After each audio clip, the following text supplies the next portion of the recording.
Sorry, there we go. All right. So we are recording. So Dr. Shaw, I will turn it over to you then for the call to order. Great. I'm going to go ahead and call the February 7th, 2025 meeting of the Therapeutics Committee meeting to order. Looking at the agenda, the first item goes over to OMPP. We have no, nothing to comment about. Good. Next item on the agenda is the approval of the memoranda from the November 1st, 2024 meeting. Move approval. Thank you. Is there a second? Second. Second. Okay. Any discussion or corrections to the memoranda? All right, I will take the roll call. Dr. Shaw, Aye. Dr. Krupp.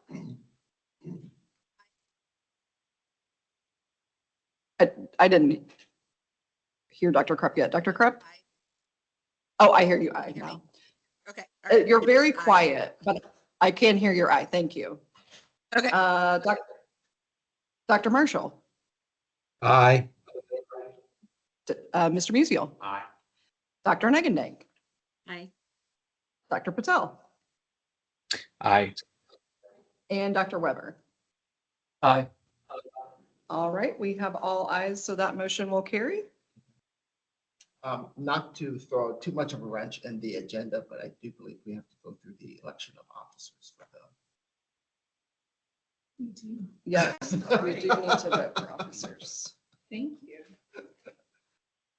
So we will open it up to motions then for chair and vice chair both. We could start I'll with make a chair motion first. to nominate Confusing. Dr. Shaw for chair. I second that nomination. I appreciate it. Is there anyone else who'd like to nominate themselves or someone else for position of chair?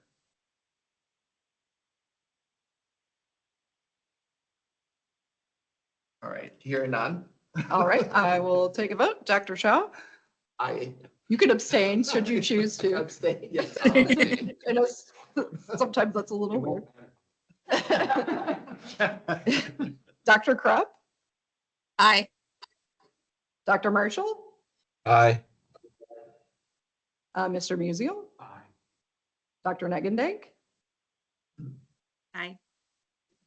Dr. Patel, Aye. and Dr. Weber.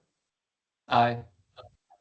All right, we have all ayes. Congratulations, Dr. Shaw. You get yet another term as the chair of the Therapeutics Committee. We appreciate it. We will turn it then to vice chair. Yes. I'll nominate Dr. Weber. Dr. Weber's been nominated. Is there a second? Second.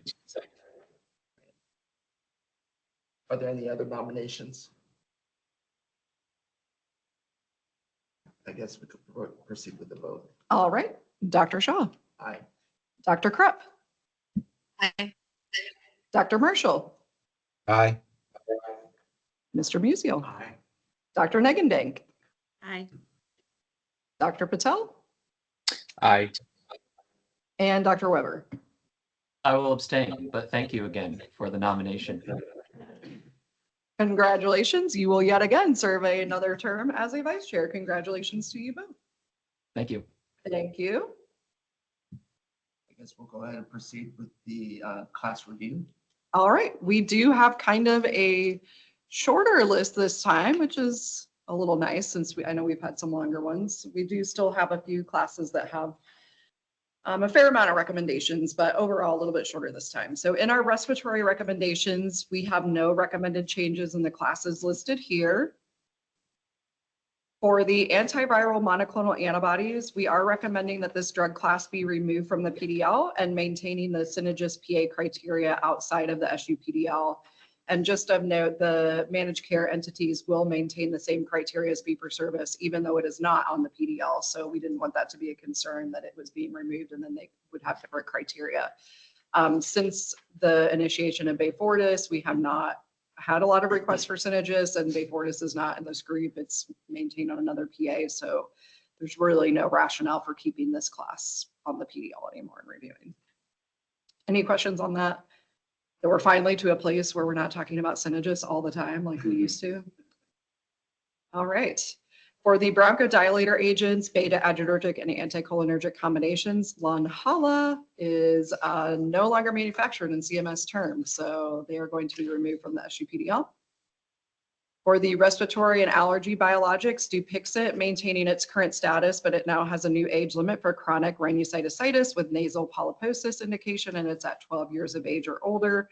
And then it does now have a COPD indication, and we have added specific indication-based PA criteria around that. You will find that that criteria is very similar to the asthma criteria, but focused on COPD with the eosinophilic component, as well as utilizing appropriate therapies and maximizing those.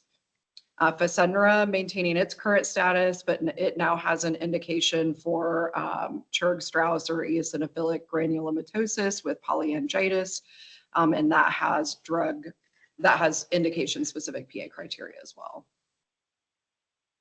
And that concludes our respiratory recommendations. For the anti-infectives, we have no recommended changes in the classes listed here. For the antivirals influenza, we would like to recommend updating this class name to antivirals influenza and COVID-19, as we now would like to place Paxlovid in this group. We are recommending adding it to preferred and removing PA criteria from the non-SUPDL PA and step therapy criteria, since it is now on the PDL, and adding a quantity limit of 1 therapy pack every 30 days. Then for the ophthalmic antibiotics, Natacin moving to neutral coverage because it's actually not an antibiotic, it's an antifungal. So we probably should do that. And then for the topical antifungals, Xtina is no longer manufactured in CMS termed, as well as Mentax, not to be confused with Medtanx, which is a medical food. It is no longer manufactured in CMS term for the Mentax. And that concludes the anti-infective agents. For the cardiovascular recommendations, we have no recommended changes in the classes listed here. For the ACE inhibitors, Quinapril recommending moving to non-preferred. For the beta-adrenergic blockers, Nadolol moving to preferred. And that concludes the cardiovascular. Here's the lipotropics. We have no recommended changes. Told you we'd just buzz along, didn't I? In the anti-migraine agents, we do have some updated recommendations thanks to hard work of Pooja Patel on our team. She reviewed at length all of the guidelines as well as the compendia indications for all of these agents in migraine to determine which agents we should use as kind of a step through towards getting to Amavega, Jovi, and Emgality. And so through that extensive review, we are recommending updating PA criteria to include atenolol, candesartan, venlafaxine as a trial for those step agents, and then removing nortriptyline as a trial and failure step option. Again, based on what's recommended in guidelines and as well as having approved compendia for that indication. And that concludes the anti-migraines. For the electrolyte depleters, Magnabind, the RX formulation is no longer manufactured in CMS termed, and then we're recommending that the Sevelamer hydrochloride tablet be moved to non-preferred, but we will still have the other Sevelamer formulation. The Sevelamer carbonate will be maintained as preferred.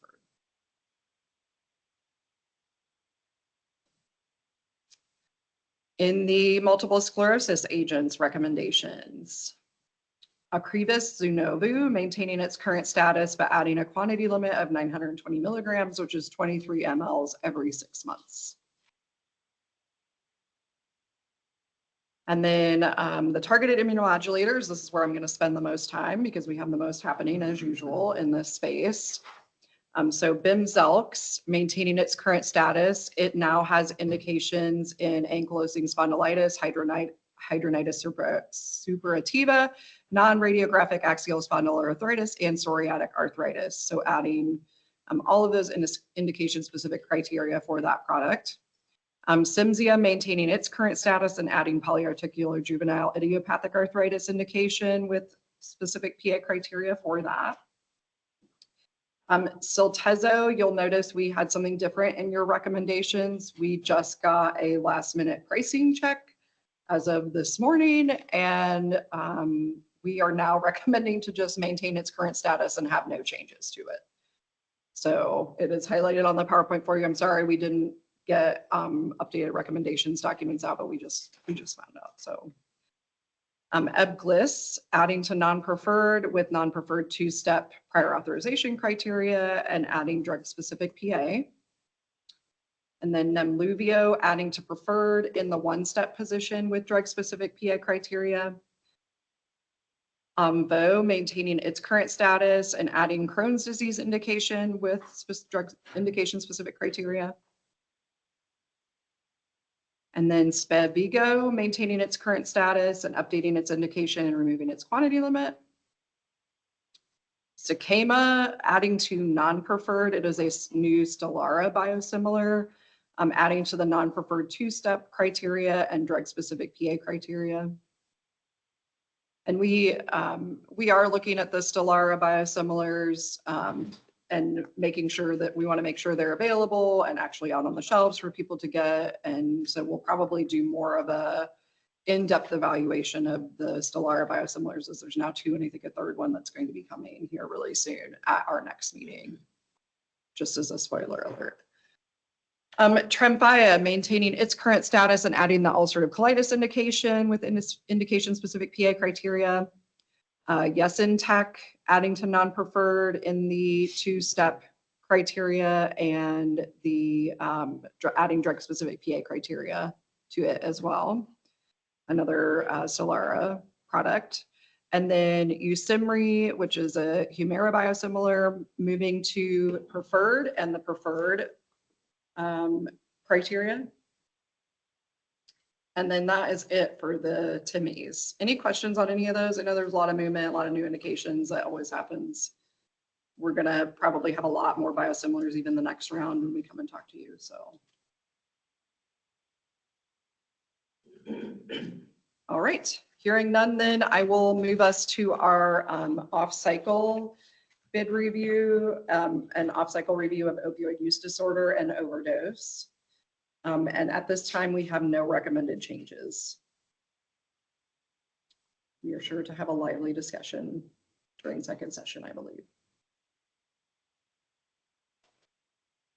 And any questions on any of those then before we go on to our next item of new business? Amanda, can I just ask a quick question back on the last one with the opioid use disorder treatment?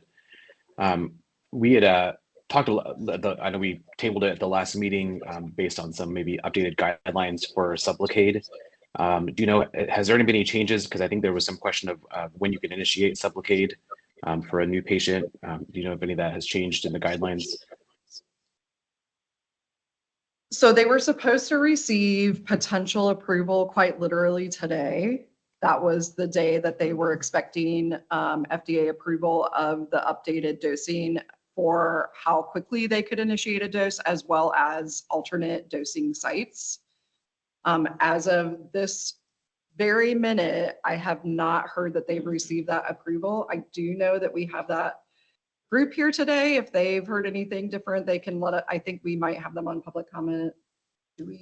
I think we do. So they might be able to update us when they come up to speak to public comment, but I have not seen it yet today, and I've definitely been keeping my eye out for it, but we do expect it to be today, tomorrow, like any day now, like it's supposed to be released. So Okay, I just curious. yeah, we'll give it 30 minutes. I might get an email that say it's been approved. Like they're usually pretty quick at Optum for letting us know when the FDA approves things. So we were expecting it some today, but it may be slightly delayed. But Okay, appreciate thanks. the question. Wait, I had a All right. question about the anti-migraines. Can you hear me okay? Yes, we can hear you. for the Aimovig and Ajovy, when it says the PA criteria to use atenolol, candesartan, and venlafaxine, do they have to try and fail all three? I wasn't clear on No, that. no, and there's actually a multitude of agents that they can trial. Looking to see if that was in my printout. It's not in my printout. We'll pull it up. There's several agents that they can try, and I think it's trial of one agent. Okay. So one of a multitude of agents, and it's Okay. So they've got candesartan, venlafaxine, topiramate, atenolol, metoprolol, propranolol, timolol, amitriptyline, valproic acid, as in divalproic and valproic acid, and then or document intolerance to those agents. So there's several different therapies that they could potentially try. Okay. Thank you. Uh-huh. Any other questions before we move on to new business?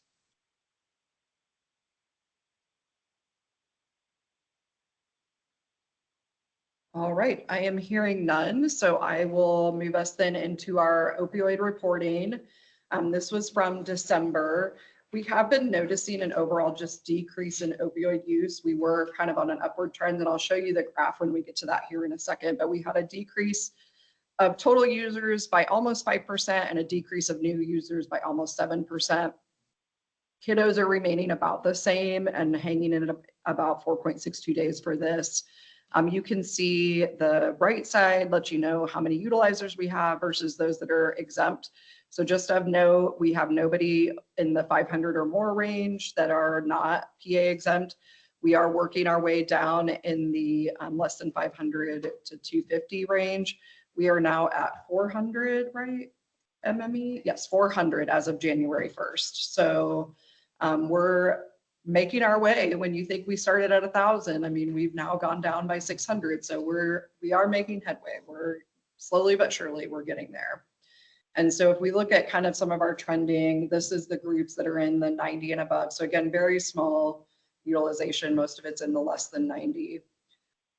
Here's our overall trend. And so this is where I say we were kind of on this upward tick for quite some time. And then it's like we hit the June and July timeframe, and now we're kind of starting this like stepwise down.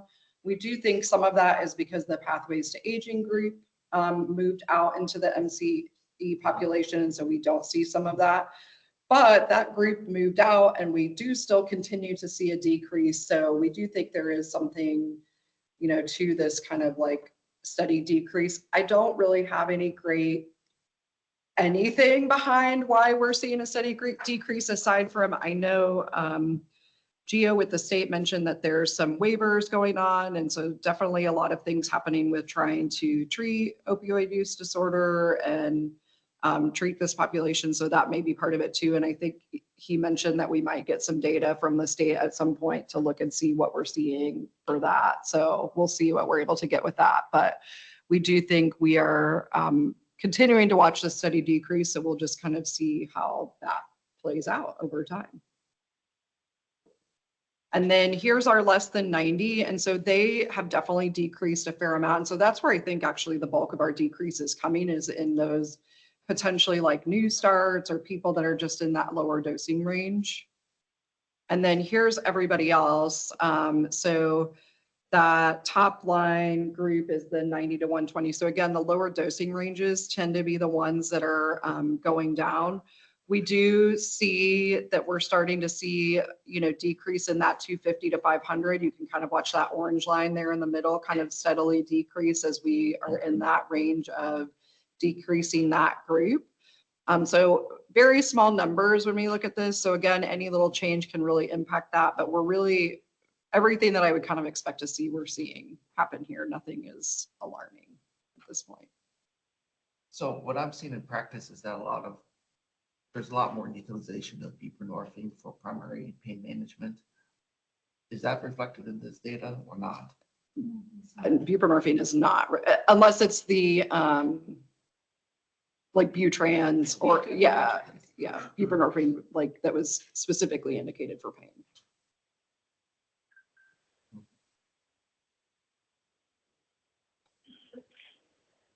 We do present buprenorphine data though to the groups, and I wouldn't say that it's like significantly risen. Like we haven't, yes, there was like some rise, especially when they removed the XDA waiver, we had some rise then, but it's not like we've seen buprenorphine use skyrocket even when they came out mentioning, using buprenorphine for pain. Like it's been, I would say fairly steady. Fairly And steady, except for yeah. events where we know what's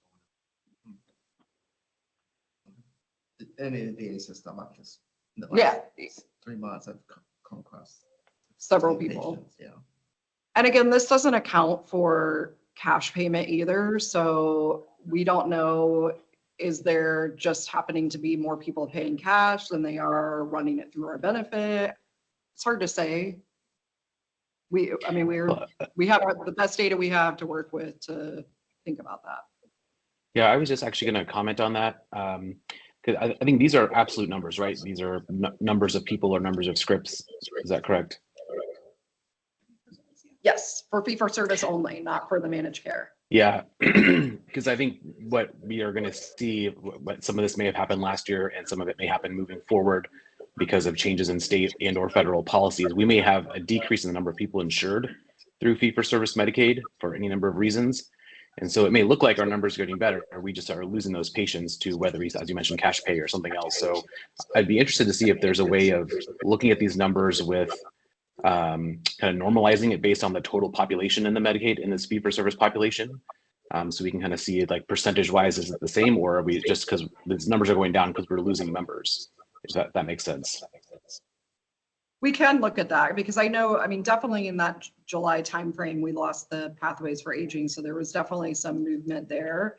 And obviously we've had unwinding since, the COVID health emergency was removed, but I don't know that our patients have substantially decreased in quite some time, but I think it's worth, taking a look at, to your point, and seeing if we can see what we see there. And Brian, you guys do yours based on normalized data, right, for opioid use, and you're seeing the same stepwise down approach. So the MCEs do also present data to the DUR board around opioids. It's not quite like this, a little bit different, but they normalize theirs to population, especially since each MCE has very vastly different populations. I And wonder if Inspect might have some trend data on utilization, so there would be an aggregate from the state. I don't know if that's even available. They may, but in the past, we've had issues with getting trending information from the board about Inspect. So, I understand their yes. consistency. yeah, but we can at least ask. we did get approval from the pharmacy board. We went in front of them, talked to them about trying to get cash payment reports. We had approval. That was probably 5 years ago Yeah. now, and we are yet to see any data from that. But we can. So, yeah. Good data to see. Any other questions or comments? All right. Moving on, just a miscellaneous FYI, we had the following agents with their respective statuses below, given manufacturer reinstated to the so basically they're reinstated to the MDRP. So Acleaf was added to non-preferred, Differin 0.1% cream was added to preferred, and the preferred brand drug list, Differin 0.3%, gel the same, Differin lotion was added to non-preferred, Twineo was added to non-preferred with step therapy of trialing the individual components for at least 30 days of rationale for use. So these were ones that were previously moved off because they fell off the MDRP, and now we're back on. And that then concludes the new business that I have on my end. Any other new business from the board or committee, rather?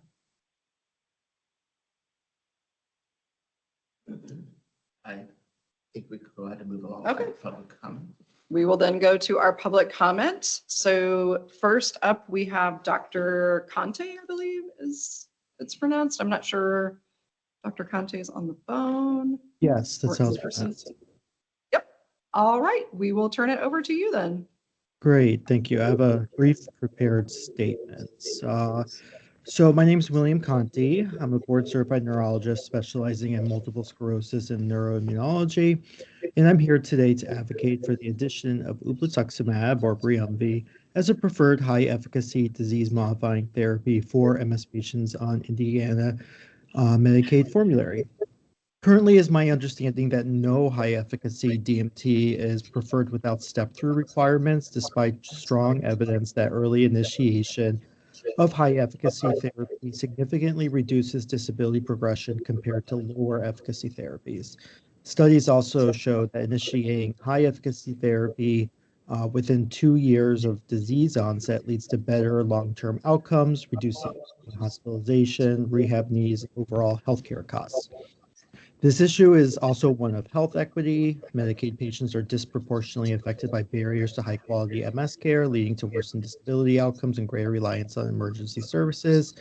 By failing to offer preferred high-efficacy therapy without step-through requirements, Indiana Medicaid is placing its most vulnerable patients at a disadvantage. Indiana Medicaid must align its formulary with modern MS treatment standards to ensure that patients receive the care they need to maintain function, remain in the workforce, and avoid unnecessary disability. I'm suggesting Briumvi specifically for the status as it's more cost-effective B-cell depleting therapy compared to others in its class, has a shorter infusion times, which is more efficient in infusion centers, improves access while further reducing costs. Denying first-line access to high-efficacy therapy forces patients onto less effective treatments, increasing disability burden and long-term healthcare costs. And I strongly urge you to consider ublituximab as a preferred high-efficacy DMT without step-through requirements.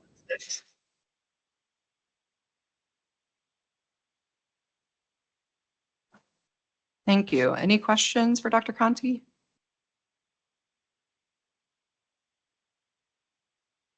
All right, I'm hearing none. Thank you so much. Thank you.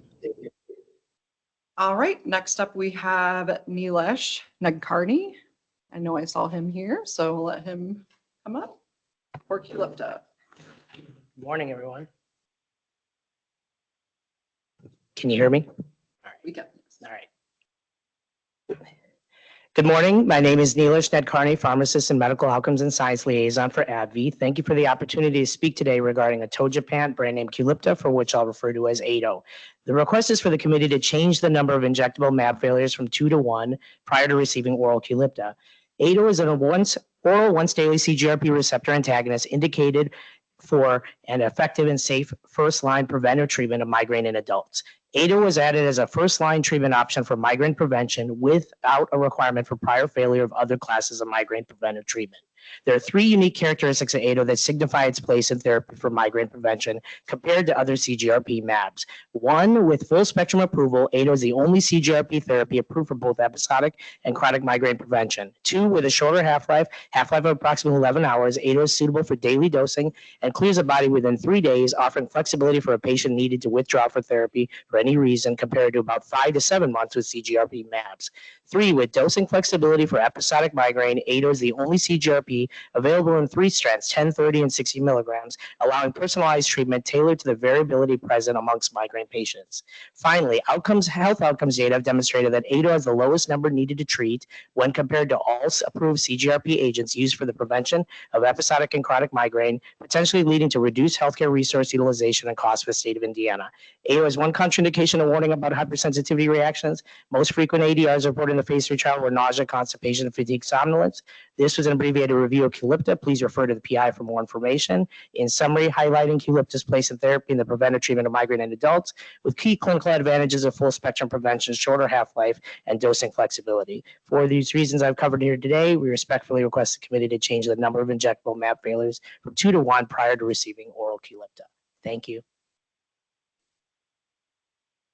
Any questions from the committee?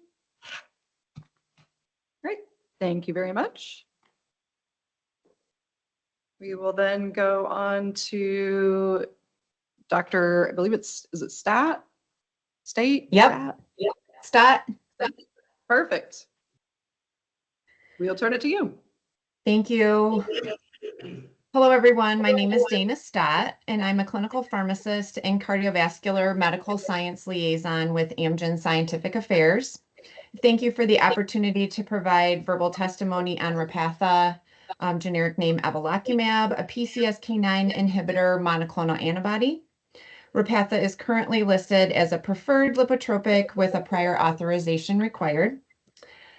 In the 2022 ACC expert consensus decision pathway on the role of non-statin therapies in atherosclerotic cardiovascular disease, current PCSK9 inhibitor monoclonal antibodies follow this ACDP completely, except in 2 areas. So my request is this.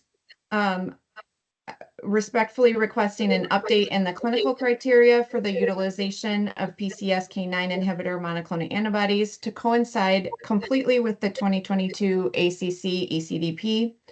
Both of the following recommendations come directly from that document. I request that you add a statement regarding the need for at least a 50% reduction in LDL-C from baseline across all categories, including very high risk, not at very high risk, and so on. This would be in addition to the current LDL-C thresholds listed, which are in line with the ECDP. Also, another request is to add a guidance statement that PCSK9 inhibitor monoclonal antibodies may be preferred as the initial non-statin agent over ezetimibe in very high-risk patients who need to achieve the LDL-C threshold of 55. And that is when an additional 25% LDL-C lowering is required. Lastly, I want to inform you that the Repatha 420 pushtronic device has been discontinued as of June 30th, 2024. Thank you. Thank you. Could you repeat your second request? The second request is for very high-risk patients. Their threshold is already listed as 55 milligrams per deciliter. In the ECDP, the guidance statement lists that PCSK9 inhibitor monoclonal antibodies would be preferred as the initial non-statin agent over ezetimibe when an additional 25% LDL-C lowering is required. I can give some clarification to that if you have a question about that 25%. No, I just needed to write down what the exact request was. Okay, thank you. Any other questions? All right, thank you. Next up, we have Dr. I think it's Melby. Yes, Melby, you got it. Can you hear me? All right, we can. We will go ahead and Great. turn it to you. Well, good morning. I am Rick Melby. I'm a PharmD and IMOL, which is Immunology Medical Outcomes Liaison for UCB. And I'd just like to update you on some important clinical information on bimekizumab, or brand name Bimzelx. Bimzelx is a humanized IL-17A and IL-17F antagonist indicated for the treatment of adult patients with plaque psoriasis, active PSA, active NR-AXPON, active AS, and moderate to severe hidradenitis suppurativa, or HS. In PSO phase 3 trials, treatment with Bimzelx produced rapid, complete, and durable responses, with PASI 90 being superior to placebo, Humira, and Stelara, and PASI 100 results found to be superior to placebo and Cosentyx. In PSA trials, the phase 3, treatment with Bimzelx produced rapid, sustained response. ACR 50 responses primary endpoint at week 16 were significantly improved versus placebo in both DMARD naive and TNF inhibitor inadequate responder subjects. In axial spondyloarthritis and NR-AXPA phase 3 trials, Bimzelx produced rapid, deep, and maintained responses. ASAS 40 responses at primary endpoint at week 16 were significantly improved in both subjects with NR-AXPA and AS versus placebo. And finally, in HS phase 3 trials, treatment with Bimzelx produced rapid, sustained, and maintained responses. High score 50 responses at the primary endpoint and high score 75 responses at secondary endpoint at week 16 were significantly improved with Bimzelx 320 milligram every 2-week dosing versus placebo. Patients treated with Bimzelx had rapid responses compared to placebo as early as week 4. As far as contraindications, there are none. There are no box warnings or REMS program. And the most common AEs were upper respiratory tract infection, oral candidiasis, and headache. And I guess our ask would be for a single step edit in HS non-preferred status. So thank you for your time and consideration, and I will answer any questions you might have.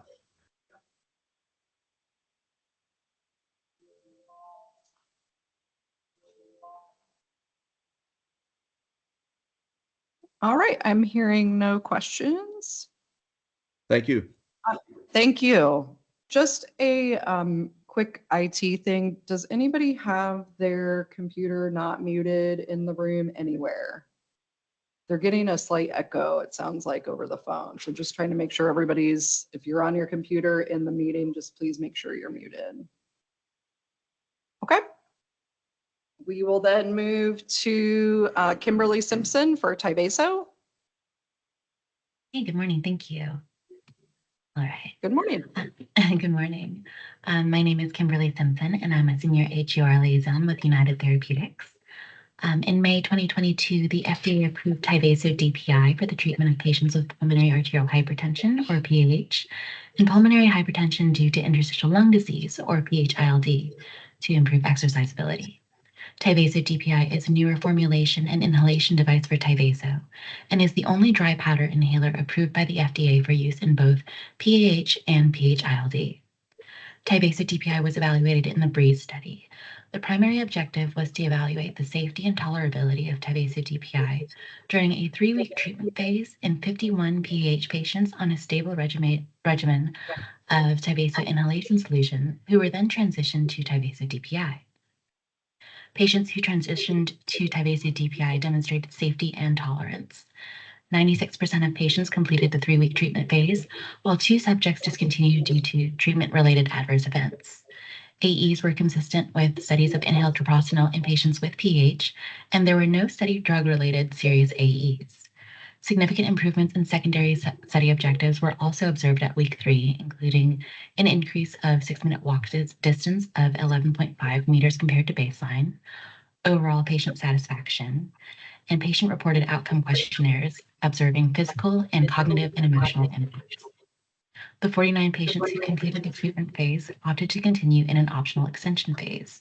Improvements in 6-minute walk distance compared to baseline were sustained in the OEP through the data cutoff of 51 weeks. Given these findings, we ask that you make Tyvaso DPI preferred for both PH and PH-ILD patients. Thank you for your attention. I'm happy to take any questions. Any questions? All right, thank you very much. We will then turn to Dr. Is it Ng? You got it. Can you hear me okay? Yes, we can hear you. Perfect, thank you. Well, good morning, everyone. I'm Valerie Ng, a pharmacist with Field Medical Affairs at Leo Pharma. First, I'd like to express my appreciation to the committee for continuing to provide patients access to Adbry or tralokinumab.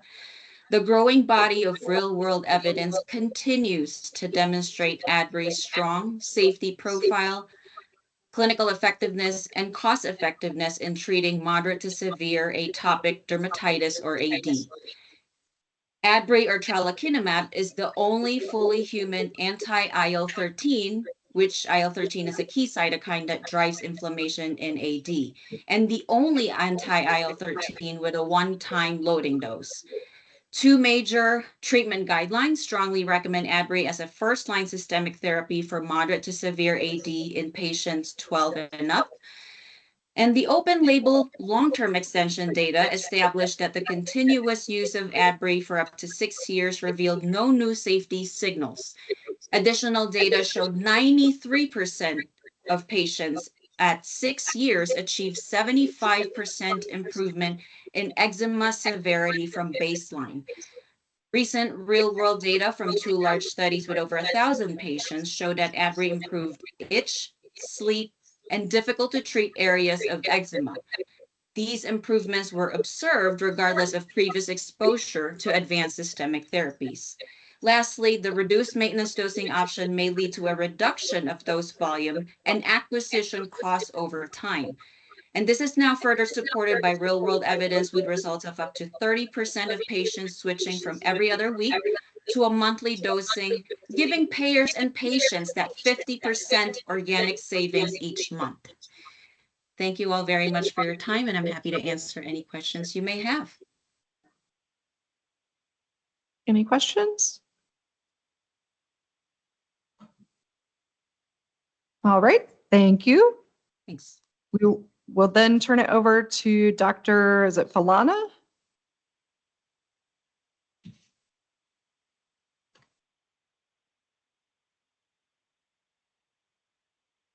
Let's see if I see them online. I do not. Is there anybody from Pfizer around in the room, online, that knows what was going on? Yeah, good morning. This All is right. Kevin Lynch. Can you hear me? Yes, we can. Yeah, I don't know if BC could make it, but we'll respectfully give our time back. Okay, perfect. Thank Thank you. you. We will then go to Heather Metzger.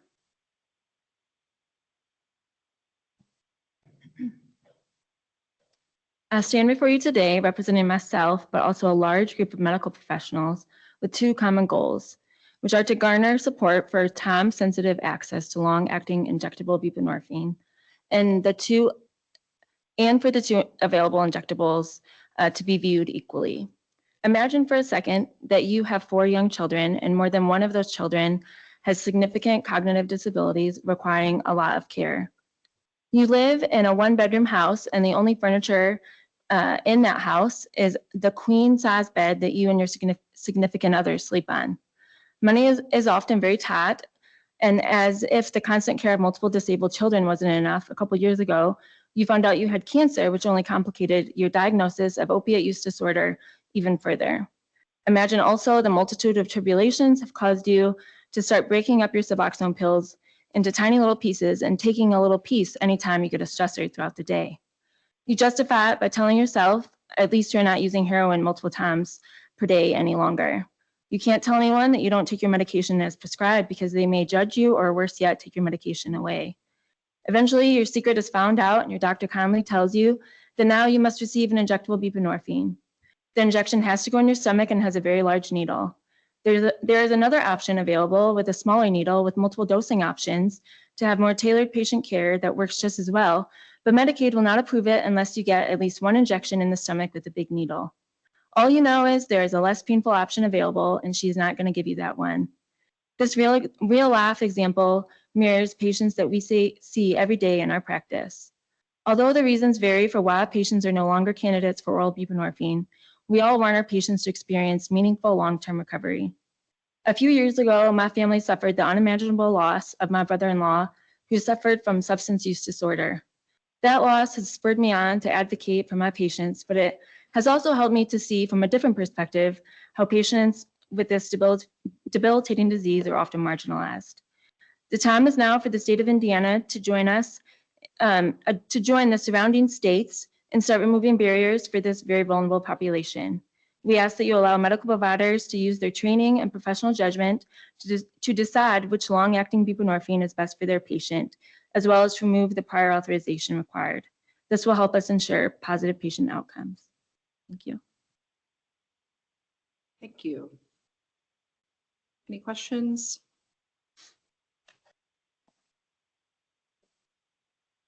All right, thank you very much. Next up, we have Dr. Johnson.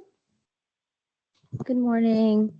Good morning. I'm here representing a group of addiction medicine physicians that comprise the faculty of the first and only addiction medicine fellowship in Indiana for addiction medicine. And I, on behalf of all of us, wanted to advocate for removal of prior authorization for the long-acting injectables to treat opioid use disorder. But given that that's a big ask, even just to remove the step of requiring 1 Sublocade injection before Brixadi could be given to the patients, we know through experience with all kinds of long-acting injectables in behavioral health, that there's some clinical superiority for a couple of different reasons when compared to oral or sublingual options.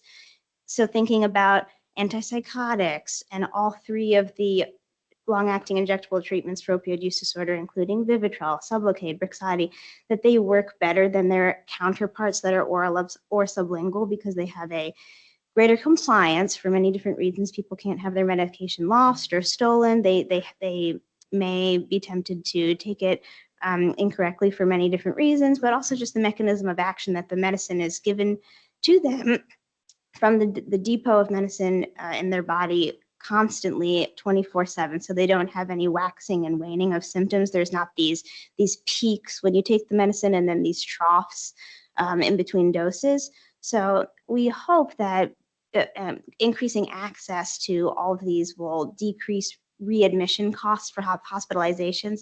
One hospital admission for an opioid withdrawal management is far more expensive, many times the cost of an injection. So if we could stabilize patients and reduce those repeat hospitalizations, we hope that it would be saving money overall.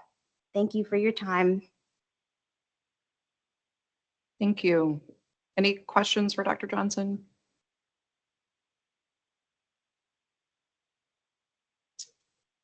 Oh, Yeah, so I was gonna say, are you contemplating one?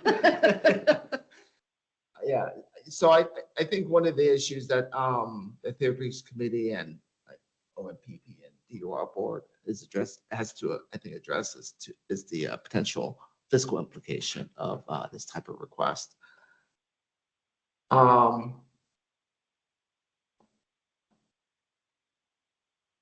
So the request that I'm hearing, Dr. Johnson, is to go ahead and remove barriers to access, which I think would be very ideal from everyone's standpoint.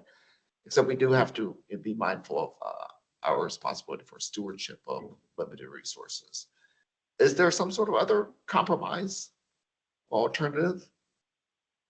We're hoping to equalize Sublocade and Brixadi so that based on the specific patient case, we could choose either option for the patient without having to do the loophole, that step of, like right now, you have to fail sublingual buprenorphine, and then you have to also fail a trial of Sublocade prior to receiving Brixadi.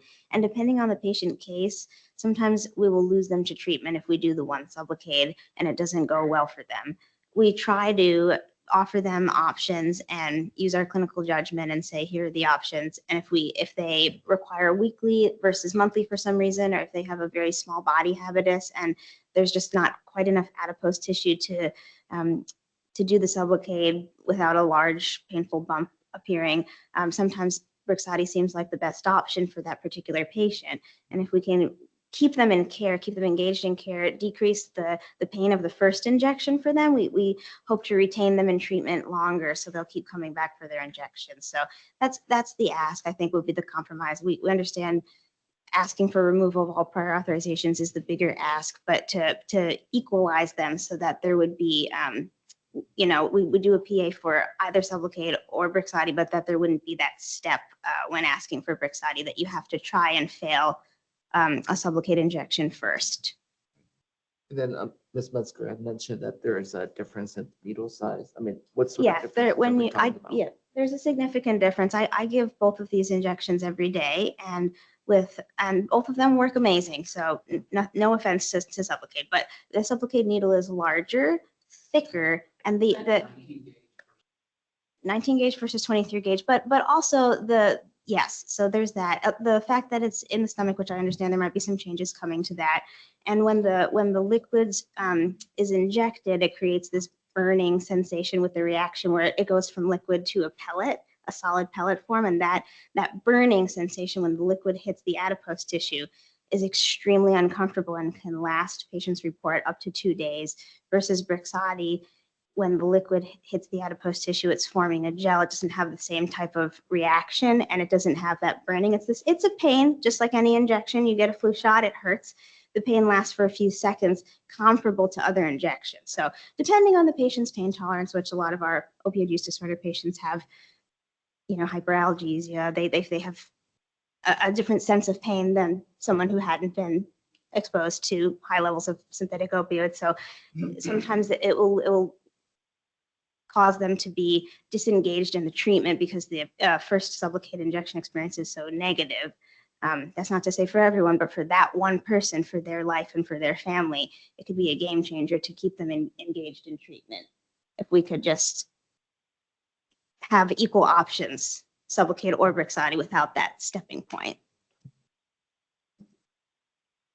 Could I just ask, it sounds to me as though if you had equal access, you would actually probably use Brixadi for the most of your patients. Is that correct? It depends. I'd say more and more, we're using it more and more.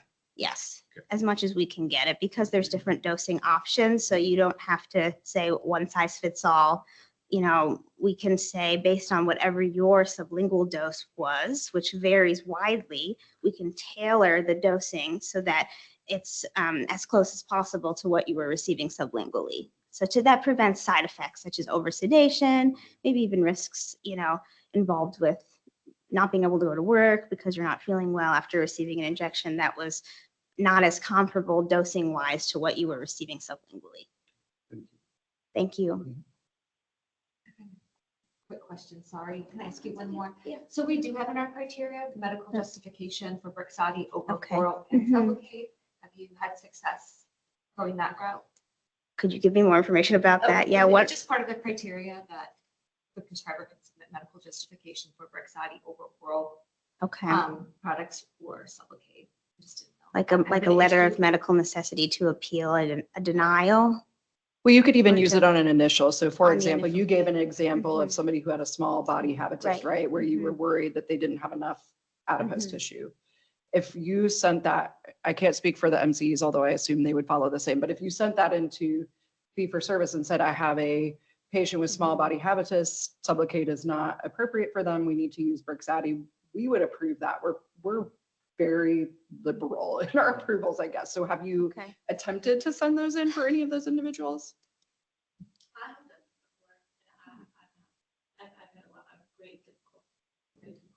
I appreciate the examples because that should not be happening. So if you want to send that to me directly, like that. I mean, a couple of things have changed about her, but I think it took me 2 months to get Brixadi for her.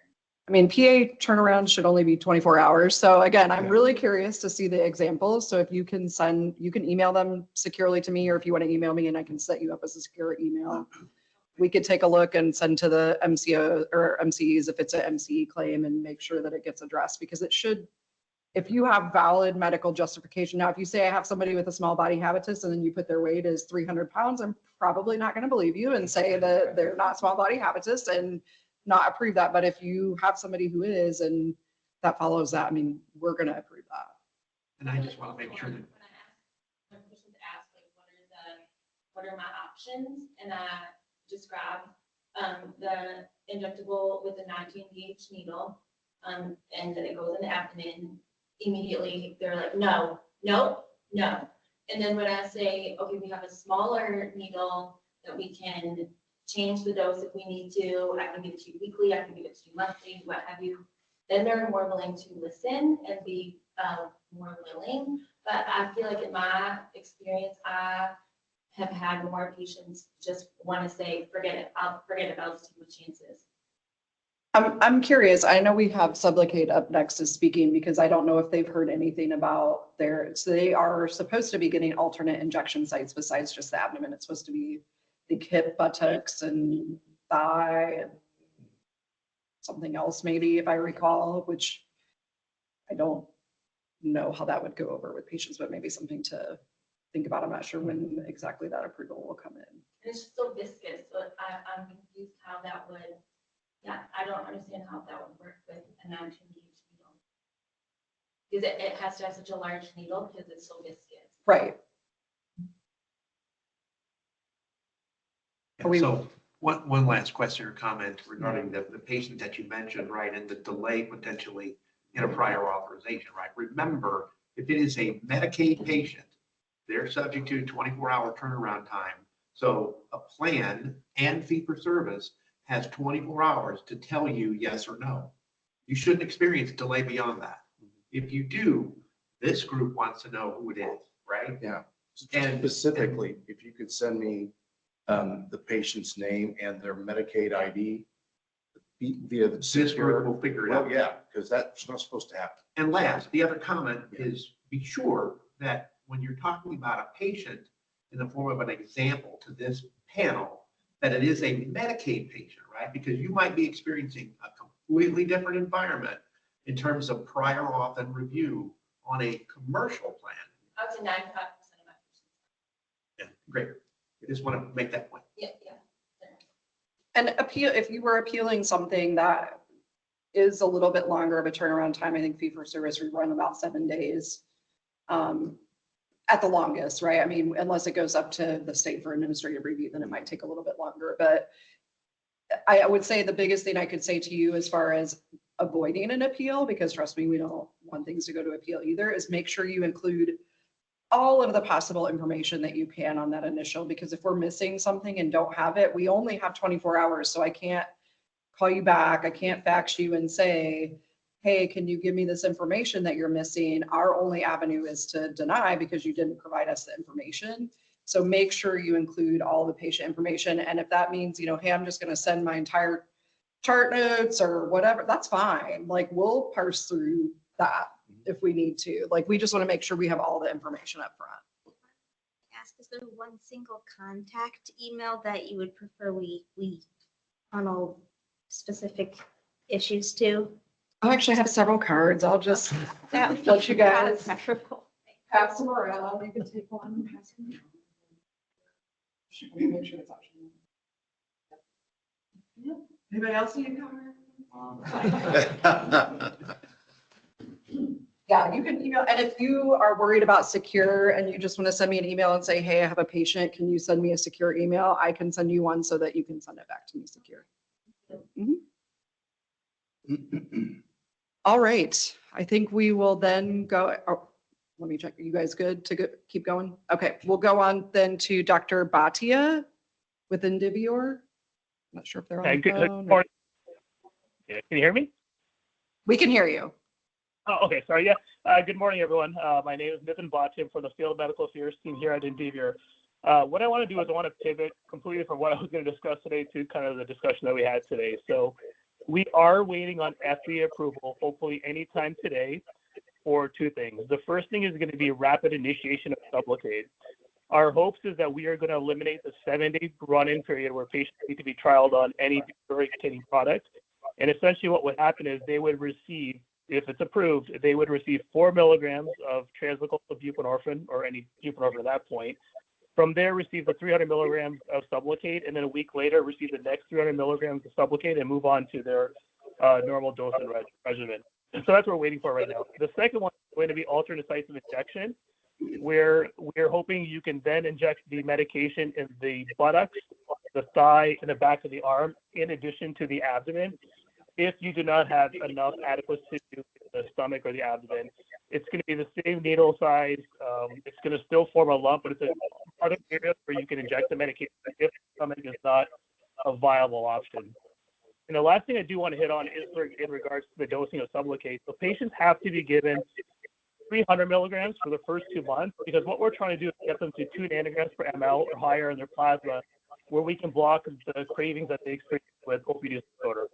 Their maintenance dose is either going to be 100 milligrams once a month or 300 milligrams once a month. What we're finding right now is about 50% of our patients do remain on 300 milligrams once a month because of the current epidemic we're seeing, where they require a larger dose of buprenorphine in their system to counteract the well-being, is kind of what I like to say, with the fentanyl and synthetics that they've been experiencing. And the last thing I want to hit on is pain is an issue. Patients generally will receive lidocaine or ice in that area, and that seems to mitigate any pain that, if they experience a pain, is going to be different individual patient that's out there.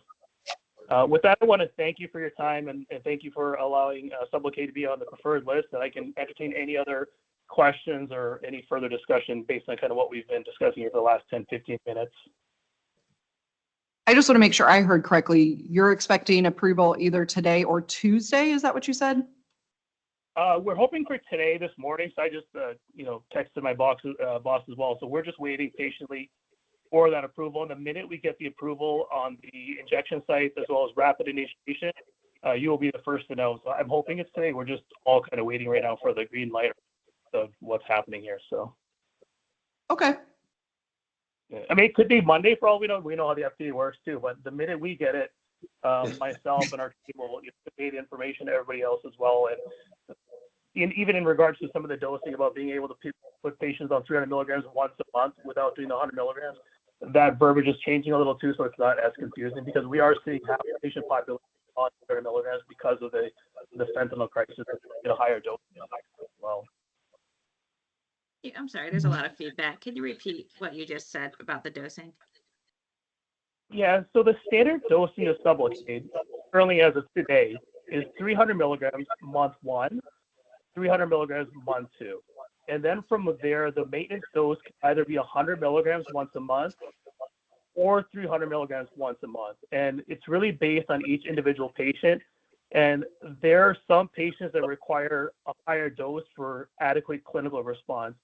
And based on what we're seeing right now, close to 50% of patients remain on the higher dose because of the fentanyl crisis. And there was a study that was done as well about that, independent study, where they're seeing that because of the fact that fentanyl is out there, we know it's such a strong mu-opioid agonist, that they're requiring a higher level of buprenorphine to block that craving that they experience. Our ultimate goal with the dosing of Sublocade to get you to 2 nanograms per ml in the plasma. And that's how the dosing was established, to get that blockade of craving and, the cravings that they feel. Our goal is to completely block that and shut that. But unfortunately, because of fentanyl, it just requires a larger blockade in the system now at this point. Thank you. That's what I'm saying with my patients as well. I just couldn't quite understand what you said initially. So thanks for the clarification. Yeah, I think the dosing can get a little bit confusing sometimes. Like, who do I put on 100? Who do I put on 300? But just kind of what we're seeing more and more out there is higher dose, and they just stay on that. Even when we did our phase 3 clinical trial, we had 2 arms. One arm that remained on 100, one arm that just remained on 300 as well. So.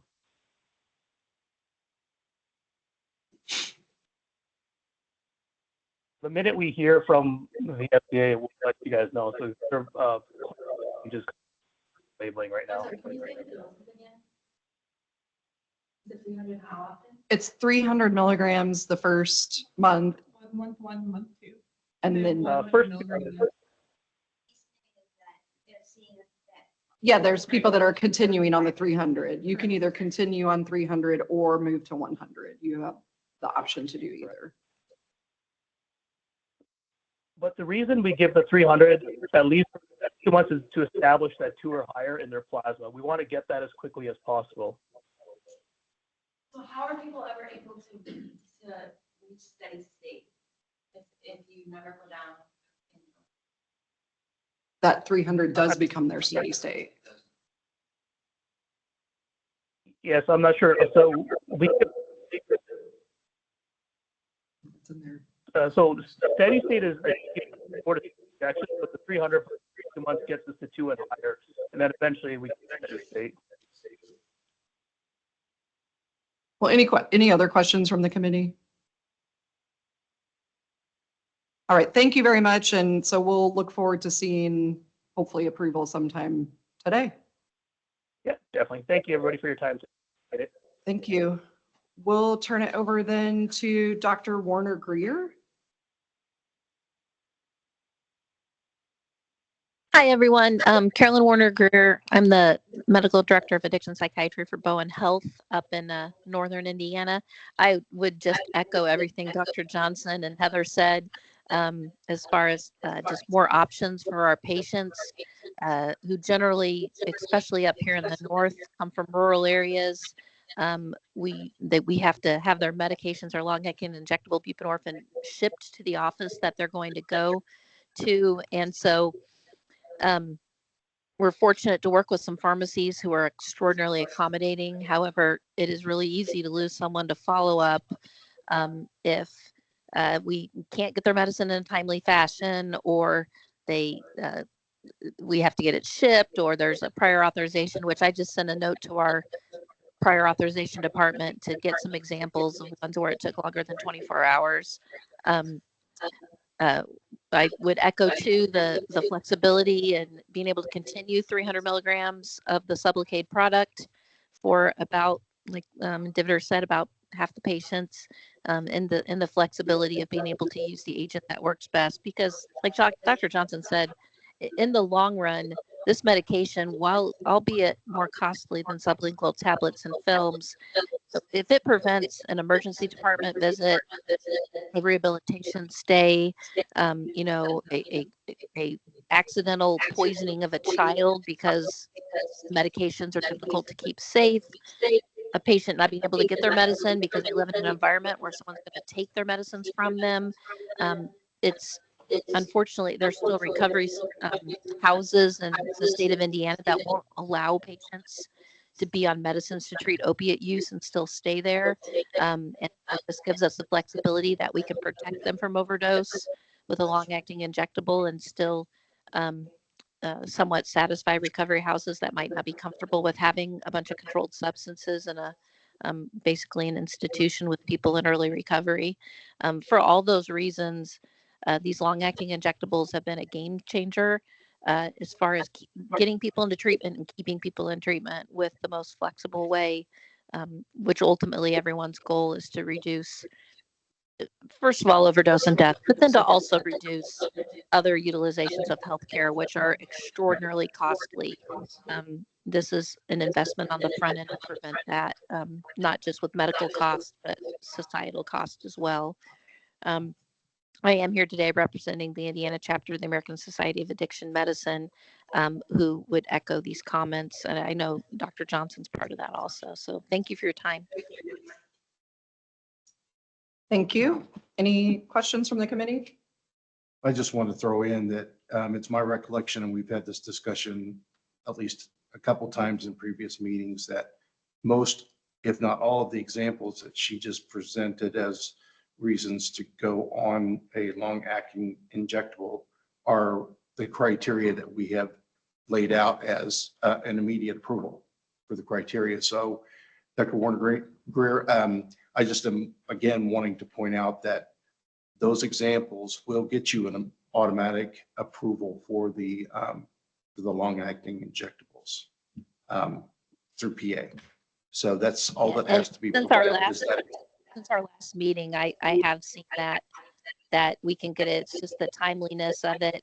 The 24 hours doesn't seem to play out in my department. We'll get examples. It's just even having to have a prior authorization in the first place is somewhat of a challenge. Sometimes you have someone in front of you, and if you don't give them the medicine, you're just not going to see them again. And I know this occurs in our emergency departments too. We're trying to work with them. There's a lot of literature to support that, which will become more of an approved practice with more studies. But you're correct. I come to this committee every single time, and you're right. Things have improved greatly. Good. That's good to hear. I put my email in the chat just as well, since I can't virtually hand you a card, but that if you have examples that you want to send me, then please do. I appreciate that. Thank you. Thank you. All right. I think last on our list then is Dr. Meacham. Well, that's a hard act to follow. I'm Dr. James Meacham. I'm a board certified addiction medicine specialist, also board certified in internal medicine and pediatrics. I'm the former regional medical director for Clean Slate Medical Group here in the state of Indiana and supervised care in 18 centers across the landscape. I'm here today to advocate for two things. Number one, removal of the prior authorization process for all forms of buprenorphine. The comment about downstream costs and so forth, and being a good steward of the purse is, I get that. However, I don't think we'll ever see the cost of returning to care in the emergency department. I don't think we'll ever see the cost of loss of life. I don't think we'll ever see the costs that are not tabulated very well when we look at these numbers. And I'm not saying that to be critical. I'm just putting that out there. I know that the committee is aware of this.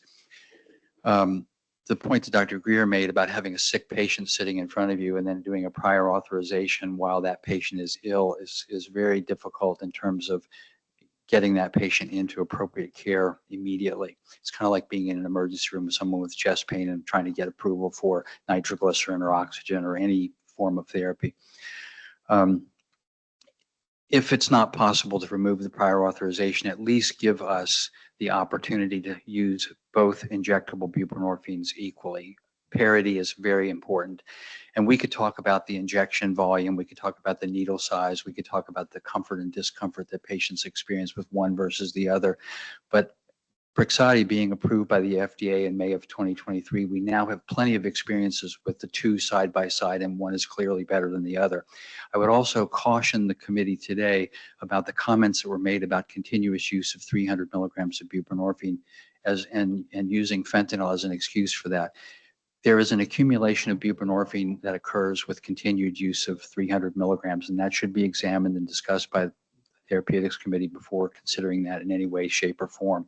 There's also a 7% higher risk of increased transaminase levels on patients sustained with long doses of longer, higher doses. And that's borne out in there's a 210-page publication that was used in Canada when this drug was approved years ago in that market. So we have to be careful about one competing against the other. I want them on the same playing field. I want the clinicians who are trained in this disease state to have access to both equally. And with that, I rest. I appreciate your time today. If there are any questions. Any other questions? Thank you. All right. Thank you very much. Hearing none. Any other business we need to discuss this morning? So can I go back to an item that was Dr. Stott's testimony regarding Repatha? I was taking a look at the criteria regarding PCSK9s. Am I reading it incorrectly? Because it looks like PCSK9s are accessible right after, as the initial non-statin therapy. They are, and we do I think we also have the criteria already built that if you have to get a greater than 25% lowering, I'm looking at Pooja because I think she knows, but 25% lowering, that you don't have to go through ezetimibe in the high-risk individuals. So I think both of the asks that were being asked are already in the criteria. Yeah, that would be my. Yes, we are in agreement. I'm looking at the criteria and I don't see that. I actually don't see either of the asks. I don't see the 50%. So maybe it's just not. Yeah, so I think that is covered under the first bullet point where for under very high risk patients, just has to have a LDL of less than of greater than 55. So I don't think it requires.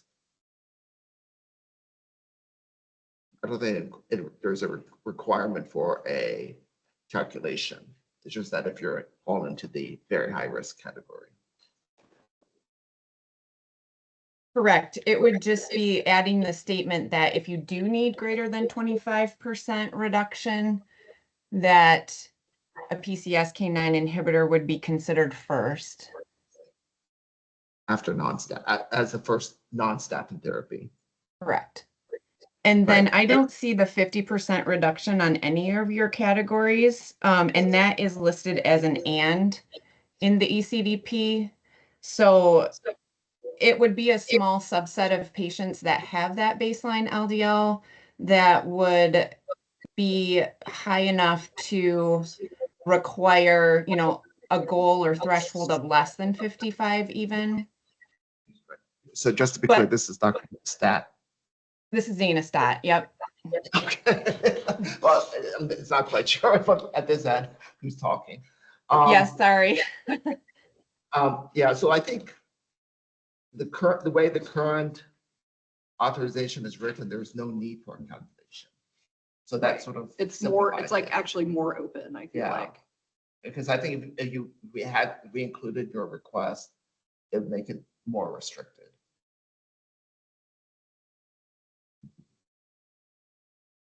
Because all it requires is that you fall into this very high risk category, period. There's no need to do a very high risk and a percent reduction. Right. Well, we there are don't some require- patients that would require an even lower LDLC. Oh, sure, but then they would still fall in a very high risk category. Correct, but they would have to have a level of greater than 55 to be able to add an additional non-statin therapy. So what about that patient that would actually require less than that?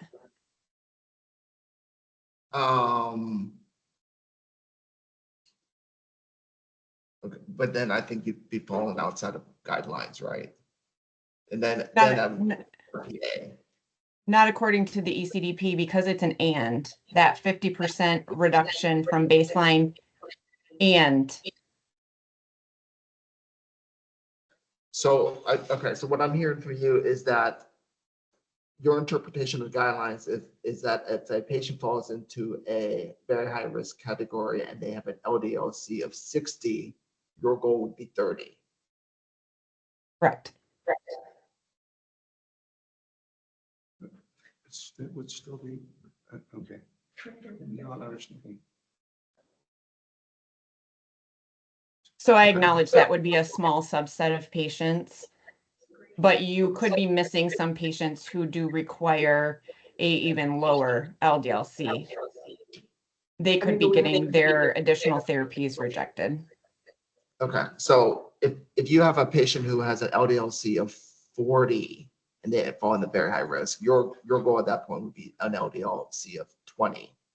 It depends on, so are they at an LDL of 40 and they had an event that pushed them into the high risk category and that 40 is their baseline, then yes, it would be 20. You know, and acknowledging that that would be a fairly uncommon scenario, but could happen. I mean, I think we would review that Yeah. independently. To me, that seems like a very rare situation, and a situation where we would want to have the conversation about it in a little more detail. Yeah, just keep in mind that this, that 50% reduction from baseline goes across all of the categories as well. So it would probably be a little bit more common in something that, like, not at very high risk, or the other categories that don't require quite as, or don't go quite as low as the 55. So the not at very high risk, or the other one that's towards the end of the prior auth criteria. Okay. I think we'll need to probably give this some more thought at this end.